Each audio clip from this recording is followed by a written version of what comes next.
नमस्कार दोस्तों, साथी संदेश लाइव में आपका स्वागत है। जैसा कि हमने अपनी पिछली कड़ी में आपको दिखाया था सेक्टर 9 भिलाई के हनुमान मंदिर के बारे में और हनुमान जी के दर्शन कराए थे। आज भिलाई का एक और ऐसा स्थान जहां की मान्यता बहुत ही ज्यादा है और यह एक देवी स्थान है, क्योंकि आज चैत्र नवरात्र का महानवमी का कार्यक्रम है और इस अवसर पर हम पहुंचे हैं आर्य नगर कोहका भिलाई के श्री श्री महाकाली दरबार 10 महाविद्या। पहले तो इसके बारे में हम आपको कुछ बता दें कि ये मंदिर एक ऐसा मंदिर है जो मां भगवती को, मां महाकाली को समर्पित है और यहाँ मां महाकाली के साथ में 10 महाविद्याएं मौजूद है, जो आप हमारे बगल वाले विंडो में देख सक रहे होंगे, जिसमें 10 महाविद्याओं के बारे में बताया जा रहा है। यहाँ की जो संचालन समिति है, आज हम उनसे बात करेंगे कि इस मंदिर का निर्माण कैसे हुआ, क्या कहानी है इसकी, किसने इस मंदिर का निर्माण कराया है। हमारे साथ मौजूद है मंदिर संचालन समिति के अध्यक्ष आदर्श कुमार मिश्रा जी। मिश्रा जी, आपका स्वागत है। नमस्कार, बहुत बहुत धन्यवाद। श्री श्री महाकाली दरबार 10 महाविद्या शक्तिपीठ की तरफ से मैं संपूर्ण परिवार सहित आप सब श्रोतागणों का अभिनंदन करता हूँ। मिश्रा जी, कुछ तो हमें ऐसा उड़ती उड़ती खबर है, कुछ हमने सुना है कि ये मंदिर एक अद्भुत मंदिर है। बिल्कुल, आपका कहना सच है। सबसे पहली बात है कि इस मंदिर की जो कल्पना की गई और फिर जो स्थापना की गई वो पूरी की पूरी तंत्र मार्ग, वाम मार्ग के तरीके से की गई। तो ये एक तंत्र शक्तिपीठ है, तंत्र साधना केंद्र है। हमारे गुरु आदित्य श्री पवनानंद नाथ जी धनबाद से, उनके सानिध्य में ही इस मंदिर की स्थापना हुई। तंत्र सम्राट हैं, उसमें उनका कोई सानी नहीं है और किसी कारणवश वो अभी यहाँ पर नहीं है, वो अपनी साधना में कहीं व्यस्त हैं, वरना उनकी उपस्थिति हर चैत्र नवरात्र में तो कम से रहती है। इस मंदिर की स्थापना एक आप संयोग ही कहेंगे कि उस समय गुरुदेव तारापीठ शक्तिपीठ में थे, वेस्ट बंगाल में। बहुत दिनों से उनसे बात नहीं हो पा रही थी, वो अपनी शायद किसी क्रियाओं में व्यस्त थे। एक दिन अचानक बात हुई, बातों बातों में हम लोगों ने कहा कि ये बड़ा अच्छा है कि आप जब चाहे तब तारा माई के सानिध्य में पहुंच जाते हैं। हम लोग बहुत दूर हैं, ये स्थिति हमारे साथ नहीं बन सकती। वो माई का आदेश था जो उन्होंने शायद गुरुदेव के माध्यम से ऐसा कहा, तो गुरुदेव ने बस यूं ही कहा कि ठीक है, एक मंदिर माई का वहां बना लो, माई की स्थापना वहीं कर देते हैं, माई वहां आ जाएगी, तुमको वहां जाने की क्या आवश्यकता है। बात कुछ चली, मन में ऐसी कोई संकल्प था नहीं, लेकिन हाँ, गुरु का आदेश था, उसको दृढ़ प्रतिज्ञ होकर के आगे बढ़े। बहुत ही छोटे स्वरूप में हमने कल्पना करी थी। एक 6000 स्क्वायर फीट का प्लॉट, छोटा सा। ये शिवनारायण देशमुख जी हैं, ये हिलेन देशमुख जी हैं, दोनों भाई हैं। ये पूरी जमीन इन्हीं की थी। तो हम लोगों ने इनको बुला करके, बेसिकली जब स्टार्ट हुआ तो मैं, मेरे 2 मित्र हैं अशोक अग्रवाल और मुकेश अग्रवाल जी, हम तीनों ने इन दोनों के सामने ये बात रखी कि ऐसे ऐसी कल्पना है, अगर आप लोग हाँ भरे तो हम इसे सार्थक करना चाहते हैं और आपकी जमीन की जो भी कीमत होगी वो हम आपको अदा कर देंगे। लेकिन ये भगवती की कृपा, भगवती का आशीर्वाद या वो उसका जो इच्छा जैसे समझे। भैया लोगों ने हमसे कहा कि सारा पुण्य अकेले ही लोगे, हमको कुछ नहीं मिलना है। ये पूरी जमीन में से जितनी आपकी क्षमता है आप उतनी जमीन रख लीजिए माई के मंदिर के लिए, क्योंकि ये हमारे पुरखों की जमीन है और इस जमीन पर अगर किसी भी प्रकार से किसी भी देवी देवता या किसी पराशक्ति का अगर स्थापना होती है तो हमारी भी पीढ़ियां तर जाएंगी। ठीक, बात आगे बढ़ी। 6000 से ये 22000 स्क्वायर फीट पे चले। ये मंदिर का निर्माण धीरे धीरे पहले ये कल्पना ऐसी नहीं थी कि 2 मंजिल का होगा, सिर्फ नीचे की थी। माई ने ही अपनी इच्छा जाहिर करती गई, ये बनता चला गया। शुरुआत हम 3 से 5 हुए थे, 5 के बाद कम से कम 25 लोग इसमें जुड़ गए और भिलाई नगर के प्रतिष्ठित व्यक्ति इसमें जुड़ते चले गए। सबका सहयोग हुआ। नवंबर 2020 को भूमि पूजन हो करके और पहला ही काम शुरू हो गया। कोरोना काल आया, उसमें तो पूरी की पूरी दुनिया ही अस्त व्यस्त हो गई थी, तो स्वाभाविक है यहाँ का भी काम थोड़ा सा डिस्टर्ब होता हुआ भी, लेकिन माई की इच्छा थी और उनकी आशीर्वाद था। तो 5 फरवरी 2022 बसंत पंचमी के दिन इस मंदिर की प्राण प्रतिष्ठा हो करके और इसका प्रारंभ हो गया। अब 5 फरवरी 2022 को इसकी स्थापना हो गई और निरंतर चलते हुए ये आज जब अपन देखेंगे तो चौथी चैत्र नवरात्र का आयोजन है, जो सफलता पूर्वक अभी आप स्वयं भी देख रहे हैं संपूर्ण होता हुआ दिख रहा है। एक मैं आपके चैनल के माध्यम से जनता तक ये बात पहुंचाना चाहता हूँ, बीच में कुछ एक अफवाह सी उड़ गई थी कि ये तांत्रिक लोगों का मंदिर है, यहाँ पे जादू टोना टोटका होता है, और एक अजीब विक्षिप्त करने वाली एक भ्रांति फैली थी कि यहाँ छोटी कन्याओं की बलि दी जाती है। आप स्वयं भी पूरा प्रांगण घूम रहे हैं, यहाँ छोटी कन्याओं से लेके परिवार से लेके हर कोई आ रहा है। यहाँ इस प्रकार से किसी भी प्रकार की कोई भी भय का वातावरण नहीं। तंत्र जो आप तक हम तक जो दुष्प्रभाव के द्वारा पहुंचाया गया है, दुष्प्रचार के द्वारा जो पहुंचाया गया है, उसने एक भय का माहौल बनाया है। तंत्र तो भगवान भोलेनाथ की देन है, उनका एक स्वरूप है, अघोर स्वरूप, उसी मार्ग से ये चलता है। तो जो स्वरूप है भगवान भोलेनाथ का है, अघोर स्वरूप, वो किसी को कैसे क्षति पहुंचा सकता है। हाँ, ये लोगों का जो मानना है, थोड़ा सा जो भय है, ये सत्य है कि कुछ लोग अपने पर्सनल स्वार्थ के लिए कभी कभी इन चीजों का गलत उपयोग करते हैं, लेकिन तंत्र शास्त्र ऐसी कोई भी अनुमति नहीं देता है। वो अपने पर्सनल स्वार्थ के लिए ऐसा करते हैं। तो मैं आपके चैनल से यही लोगों से विनती करूंगा कि अपने अपने मन से, अपने अपने मस्तिष्क से ये भय और ये भ्रांति को दूर करिए और अधिक से अधिक संख्या में आइए। लोगों की बातों में मत जाइए, स्वयं मंदिर आइए, आ करके यहाँ पे पूरा प्रांगण घूमिए, यहाँ के पूजा पाठ के तरीका देखिए, उस पद्धति को समझिए। अगर आपको किसके मन में किसी भी प्रकार से शंका है तो मैं आदर्श मिश्रा, इस मानव कल्याण आध्यात्मिक उत्थान ट्रस्ट का सेक्रेटरी, आपके सामने उपलब्ध होऊंगा और अपना पूरा प्रयास करूंगा कि इस भ्रांति को मैं आपके दिमाग से हटा सकूं। दोस्तों, सारी बातें बिल्कुल साफ साफ है। आदर्श मिश्रा जी ने आपको साफ साफ बताया कि ये जो भ्रांतियां फैल रही हैं कि यहाँ पर बलि दी जाती है, नर बलि दी जाती है, बालिकाओं की बलि दी जाती है, ये सारी बातें मिथ्या है। एक पद्धति होती है पूजा करने की, अघोर पद्धति, एक वैदिक होती है, एक तांत्रिक होती है। मैं सही बोल रहा हूँ? तो वैदिक पद्धति से हम आम लोग अपने अपने घरों में पूजा करते हैं, वैदिक मंदिर अलग होते हैं। ये मंदिर अघोर को समर्पित है। अघोर एक प्रकार है पूजा का, अघोर एक स्वरूप है, भगवान भोलेनाथ का स्वरूप है। अघोर एक स्वरूप है और इसकी अघोर स्वरूप की पूजा का जो मानता है वो तंत्र के माध्यम से होता है। तो यहाँ तंत्र के माध्यम से पूजा की जाती है। और एक चीज और बताते हैं दोस्तों, जो मुझे पता है, जिन लोगों को इस बारे में अंधविश्वास होता है, तंत्र मंत्र जादू टोना टोटका, उनके मन से ये भ्रांति हटाई जाती है और उनको ये समझाया जाता है कि इस तरह की कोई चीज नहीं होती है, ये सिर्फ आपके मन का वहम है। और अगर होता है तो इस जगह पर अगर आप पहुंच जाएं तो ये सारी चीजें स्वतः ही अपने आप खत्म हो जाएंगी। मिश्रा जी, माँ भगवती का स्थान है ये। कुछ और बातें जानना चाहेंगे भैया? ये तो हुई कॉमन बात, स्थापना से लेकर के ये किस पद्धति पर चलता है और यहाँ क्या कार्य होता है। कुछ और संक्षेप में बताइए मंदिर के बारे में। संक्षेप में तो मैं बताऊंगा, लेकिन पहले मैं आपके चैनल के माध्यम से लोगों तक एक बात पहुंचाना चाहता हूं, अपना एक निवेदन करना चाहता हूं। शर्मा जी, आप, मैं, सभी आम इंसान है।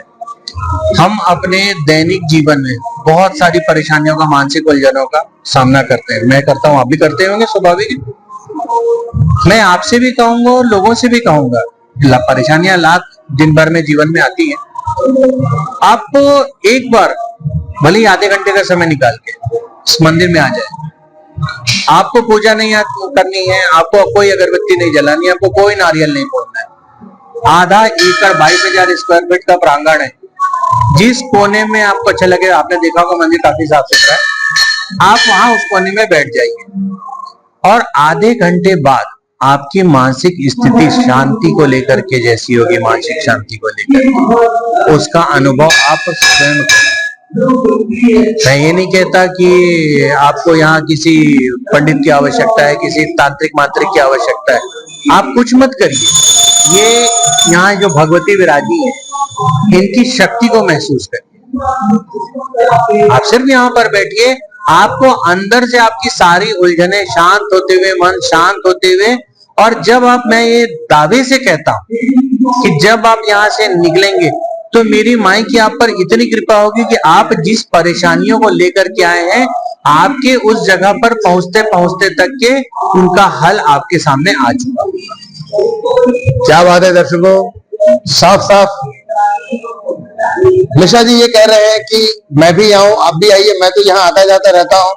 और जो मिश्रा जी ने कहा है, इस चीज की अनुभूति मैंने स्वयं की है। ज्यादा समय नहीं चाहिए, आपको ये भी सोचने की जरूरत नहीं है कि आपको पूजा पाठ आती है नहीं आती है, आप किस जाति धर्म समुदाय से बिलोंग करते हैं, इसकी भी बात नहीं है। एक बार सिर्फ आप आइए, आधा घंटा समय निकाल के सिर्फ बैठ जाइए मां भगवती के सामने। यहाँ की जो पॉजिटिव एनर्जी है वो आपको अभिभूत कर देगी, आपको तार देगी, आपके सारे कष्टों को दूर कर देगी। आप कष्ट लेके आएंगे जरूर, लेकिन यहाँ की जो मां भगवती है वो आपके कष्टों को यही पकड़ के रख लेंगी और आपको बगैर कष्ट के आप यहां से जा पाएंगे। मिश्रा जी कुछ और खास बातें अब मैं जानना चाहूंगा, जो गुरुदेव की आप बात कर रहे हैं, पवनानंद महाराज जी, उनके बारे में थोड़ा सा संक्षेप में जानना चाहेंगे कि जब स्थापना हुई थी तो क्या गुरुदेव यहाँ आए थे? बिल्कुल आए थे। और कैसा माहौल था? गुरुदेव यहाँ आए थे और संत समाज का एक संगम सा हो गया था। इंदौर से नलखेड़ा, जो माँ बगलामुखी का सिद्ध शक्तिपीठ स्थान है, वहां से सांदीपेन जी महाराज, इंदौर से श्री नमो नारायण बाबा, वेदानंद बाबा, पश्चिम बंगाल से कुछ साधु संत आए हुए थे, और उनके सबके मार्गदर्शन में, उनके आशीर्वाद के साथ ये सारा काम संपन्न हुआ। एक हम जो हमारे ये ग्रुप बैठा हुआ है पूरा, हमने भी उतने बड़े कार्यक्रम की कल्पना नहीं करी थी, उतने बड़े समारोह की कल्पना हमने नहीं करी थी। अब इसका एक बहुत छोटी सी बात कहता हूँ। 10 दिन के का कार्यक्रम था ये, पूजा पाठ का, प्राण प्रतिष्ठा का जो कार्यक्रम था, और हम लोगों ने ऐसा संकल्प लिया कि 10 दिन हम भंडारा चलाएंगे, 10 दिन भंडारा चलाएंगे, सुबह शाम अनवरत, किसी को भी भूखा नहीं जाने देंगे। अब वो शायद आपको कह सकते हैं कि अतिशयोक्ति में आदमी कह जाता है, बाद में पछताता है। कह तो गए, मन में एक विचार आया, भाई बोल तो दिए, पूर्ति कैसे करेंगे? लेकिन ये माई भगवती का चमत्कार उसी समय से हमको देखने के लिए मिला। शर्मा जी, शुरुआत के 3 दिन में ही हमारे पास ये स्थिति हो गई कि हमको लोगों को बोलने लगा पा हाथ जोड़ करके, मत दीजिए, हमारे पास रखने की जगह नहीं। एक करीब 15,000 स्क्वायर फीट का टेंट बनाना पड़ा, जो भर गया था अनाज सब्जी भाजी से। उसके बाद भी लगातार आ रहा था, तो हाथ जोड़ना पड़ा कि मत दीजिए। ये उस कार्यक्रम की थी, ये उसमें जुटे हुए साधु समाज थे, जिनका आशीर्वाद पाने के लिए जन सैलाब सा उमड़ पड़ा था। बहुत सारे लोगों को, चूंकि अभी थोड़ा रास्ते का जो दिक्कत है, रास्ता ठीक नहीं है, रात में लाइट वगैरह की व्यवस्था नहीं है, तो बहुत से लोगों को पता नहीं है, और जिनको पता है वो परिवार सहित आने में बेवक्त पे थोड़ा सा डरते हैं। तो धीरे धीरे शासन प्रशासन इस पे काम करेगा, रोड और लाइट की व्यवस्था बन जाएगी। तो आप देखिएगा कि आप भी अगर चाहेंगे कि आप इस मंदिर प्रांगण में आकर के और दोबारा इंटरव्यू कर लें, तो आपको भी कुछ देर प्रतीक्षा करनी पड़ेगी। ये इसकी भव्यता है। दर्शकों, जैसा मैंने बताया था कि ये भूमि पावन कैसे हुई, मिश्रा जी ने बताया कि जब इसकी स्थापना हुई तो यहाँ पर इस देश के बहुत बड़े बड़े संतों ने अपने चरण यहाँ रखे हैं, और उनकी चरण धूलि से यह स्थान इतना पवित्र, इतना महान हो गया है कि यहाँ जो भी आता है वो इस बात से ही तर जाता है कि ये भूमि संतों के आशीर्वाद से अभिभूत है। 10 महाविद्या की जो स्थापना हुई, ये अपने आप में एक अद्भुत है। हमने कभी ऐसा मंदिर आसपास तो क्या प्रदेश में हमने नहीं देखा। है आप इसे देखेंगे तो राजनांदगांव में जो पाताल भैरवी मंदिर है वो बिल्कुल ऐसा ही है, लेकिन वो तंत्र मार्ग से नहीं है, वो वैदिक वो वैदिक मार्ग है। मैं मेरा कहने का मतलब वही था कि तंत्र मार्ग भी है और 10 महाविद्याओं का समावेश भी है। तो ये कैसे संभव हो पाया कि माँ भगवती के साथ 10 महाविद्याओं का स्थापना, ये कैसे हो पाया? देखिए सबसे बड़ी बात, तंत्र मार्ग में जो 10 महाविद्याओं की जो मान्यता दी जाती है, 10 महाविद्या आपको शक्ति और सिद्धियां प्रदान करने के लिए मानी जाती है। जब आप इस तंत्र मार्ग में अगर आप आना चाहते हैं और इसमें आगे बढ़ते हैं, तो सबसे पहली चाहत होती है तंत्र मार्ग के द्वारा भगवान की अनुभूति करना, उनके और समीप पहुंच पाना। वो पारलौकिक शक्ति पराब्रह्म है, और एक आम व्यक्ति आप हम जैसा अगर सोचे कि हम बिल्कुल ऐसा करके और उस पराशक्ति तक पहुंच सकते हैं, तो ये संभव नहीं है। उसके लिए आपको उतना तपना पड़ेगा, अपनी देह तपानी पड़ेगी। तंत्र मार्ग कठिन है, जैसा भय है वैसे कठिन भी है। तो इन 10 महाविद्याओं के द्वारा, 10 महाविद्या मूल माँ भगवती महाकाली होती है, इन्हीं की ये स्वरूप है। माँ तारा, छिन्नमस्ता, भैरवी, भुवनेश्वरी, पाताल बगलामुखी माई, धूमावती माई, मातंगी माई जिसे हम माँ सरस्वती कहते हैं, षोडशी माँ, त्रिपुर सुंदरी माई, कमला माई, माँ लक्ष्मी माई, ये इनके 10 स्वरूप है। तो आप एक इसे समझाने के लिए मैं एक अपनी छोटी सी बुद्धि के हिसाब से ये कह सकता हूँ कि आपको ग्रेजुएशन करना है, आप एक कॉलेज में एडमिशन लेते हैं, उसमें आपके 10 सब्जेक्ट होते हैं, 10 सब्जेक्ट के शिक्षक भी 10 अलग अलग होते हैं, लेकिन उन 10 का उद्देश्य सिर्फ यही होता है कि आपको ग्रेजुएट पास कराना है। तो आप उसी प्रकार से समझिए कि ये 10 माई जो बैठी हुई है, 10 महाविद्या बैठी हुई हैं, इनका भी उद्देश्य ये है कि साधक को पारलौकिक अनुभूति करवाना, शक्ति प्रदान करना और अधिक से अधिक जन कल्याण हेतु कार्य कर सके, ऐसी व्यवस्थाएं बना। इसलिए 10 महाविद्याओं की स्थापना की जाती है। दोस्तों सुना आपने 10 महाविद्याओं की स्थापना क्यों की गई है और कैसे की गई है, और यहाँ आने के बाद आपको सिर्फ और सिर्फ माँ भगवती के ही दर्शन नहीं मिलते हैं, साथ में 10 महाविद्याओं के, उनके 10 स्वरूपों के दर्शन मिलते हैं। और यकीनन जो एक दर्शन का जो लाभ जो मिलेगा उससे कहीं ज्यादा होगा 10 स्वरूपों का दर्शन करना।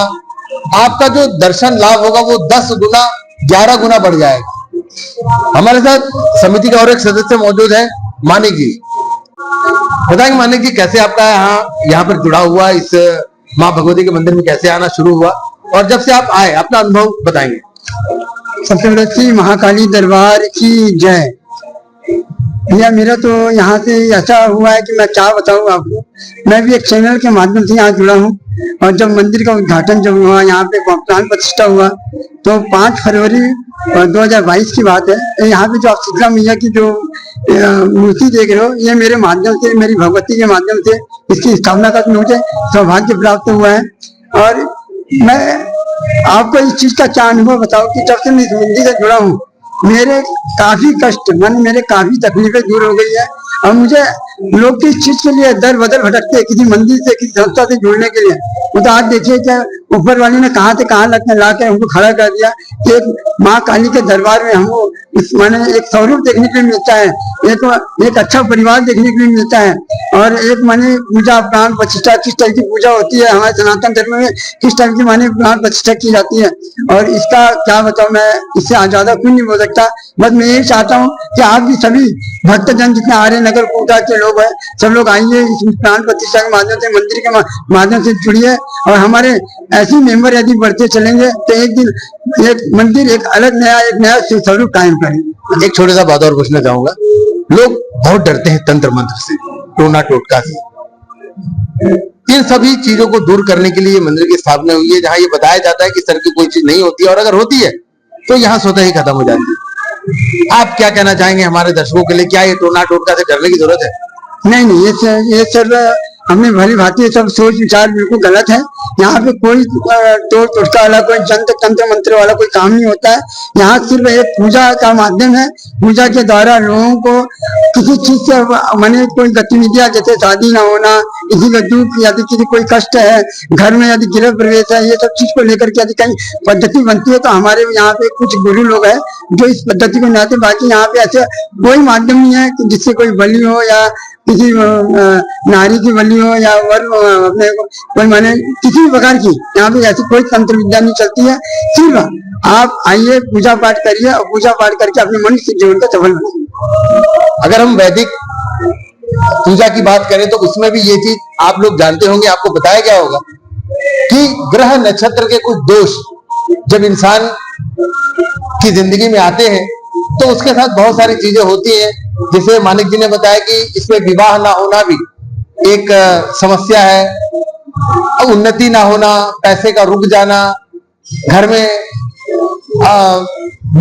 बीमारी आ जाना, घर में बीमार रहना, इन सभी चीजों का हर हमारे मंदिर में किया जाता था। हमारे श्री गुरु है पवनानंद जी महाराज जी, वो इस मंदिर से भली बात है, आज उन्हीं के द्वारा इस मंदिर की एक बहुत बड़ा मंदिर हरिनगर कोका को समर्पित हुआ है और उन्हीं के द्वारा आज हम लोग सब एक परिवार के भांति यहाँ पे खड़े हुए हैं। समिति के एक और सदस्य हमारे साथ हैं, भाई परिचय बताएंगे अपना। मैं तामेश्वर यादव आर्यनगर कोका से। कामेश्वर जी, ये जानना चाहेंगे, जैसा कि हमें पता चला कि 4 वर्ष हो गए मंदिर की स्थापना को और इन 4 वर्षों में कम से कम 2 नवरात्र यहाँ हर वर्ष होता है। विशेष तौर पर चैत्र नवरात्र की बात करेंगे तो इस बार भी नवरात्र का उत्सव चल रहा है, क्या क्या आयोजन हुआ इस नवरात्र के उत्सव में बताएंगे। हमारे यहाँ ज्योति कलश का है, इसमें 156 ज्योति का है और माता रानी के आस लेकर सभी का मनोकामना पूर्ण हो रहा है यहाँ। ऐसा माता रानी जो है सभी का मनोकामना पूर्ण करे और हर वर्ष की तरह इस बार भी माता रानी के आशीर्वाद से भंडारा का भी आयोजन किया हुआ है हमारे यहाँ पे। और हमारे जितने मंदिर से जुड़े हुए सभी सदस्य भाइयों से यही है कि ऐसे ही हो तो और हमारे माता रानी का आशीर्वाद से सब कुछ और आगे बढ़ते रहेंगे और आने वाले समय तो और बहुत बड़ा अच्छा सा आयोजन होगा। क्या बात है आदित्य जी, नवरात्र की अगर हम बात करें तो नवरात्र में लगभग कितने भक्तगण यहाँ आ जाते हैं। ऐसा कोई संख्या काउंट करने का तो नहीं है, सवेरे से चलता रहता है। पंचमी, अष्टमी, नवमी में बहुत ज्यादा संख्या में लोग आते हैं। फिर भी हर दिन 5000 के आसपास तो लोग आ ही जाते होंगे। आज जैसा नवमी का दिन है जी, और आज अंतिम दिन है पूजा पाठ का जी, तो आज अभी तक हम जब दोपहर की बात कर रहे हैं तो अभी तक लगभग कितने श्रद्धालु यहाँ से आके गए हैं और कितने लोगों ने भंडारा का स्वाद किया है। अभी तक तो 4-5 हजार लोग तो आके गए होंगे। बाकी अभी भंडारा तो चालू है, लेकिन हम लोग अंदर हैं, बाहर जो बाहरी सदस्य हमारे हैं मंदिर के वो संभाले हुए, तो वो उनसे जानना पड़ेगा कितना अभी गंज खत्म हो चुका है।